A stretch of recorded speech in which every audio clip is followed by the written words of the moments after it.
আধুনিক বিশ্বের ভয়াবহ সংঘর্ষগুলোর একটি রাশিয়া ইউক্রেন যুদ্ধ। 2022 সালে রাশিয়া ইউক্রেনে পূর্ণমাত্রার সামরিক অভিযান শুরু করে, যা দেশটির স্বাধীনতা ও সার্বভৌমত্বের জন্য হুমকি হয়ে দাঁড়ায়। এই যুদ্ধে এ পর্যন্ত প্রাণ হারিয়েছে বহু মানুষ, তবু থামছে না আগ্রাসন। স্থানীয় সময় রোববার ইউক্রেনের আরও একটি অঞ্চল নিজেদের দখলে নেয়ার দাবি করে রাশিয়ার প্রতিরক্ষা মন্ত্রণালয়। ইউক্রেনের সামরিক অবকাঠামো, বিমানবন্দর, ড্রোন সংযোজন ও সংরক্ষণ স্থল এবং জ্বালানি অবকাঠামো লক্ষ্য করে হামলা চালায় মস্কো। এছাড়াও শতাধিক ড্রোন ভূপাতিত করার দাবি করে তারা। একই দিন বিভিন্ন এলাকায় রুশ বাহিনীর সঙ্গে সম্মুখ যুদ্ধ হয়েছে বলে জানায় ইউক্রেনের সশস্ত্র বাহিনীর কর্মকর্তারা। রুশ সেনাদের একাধিক আক্রমণ প্রতিহত করার দাবি করে তারা। এছাড়া ইউক্রেনের বিমান প্রতিরক্ষা ইউনিটগুলো সফলভাবে বেশ কয়েকটি রুশ ড্রোন ও একাধিক ক্ষেপণাস্ত্র প্রতিহত করে বলে জানায় কিয়েভ।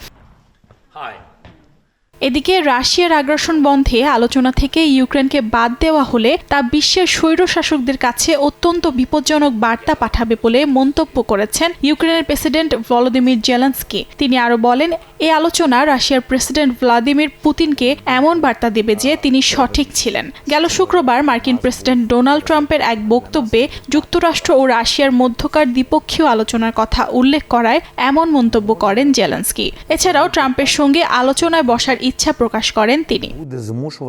অর্জিতা শাহজিন, সময় সংবাদ।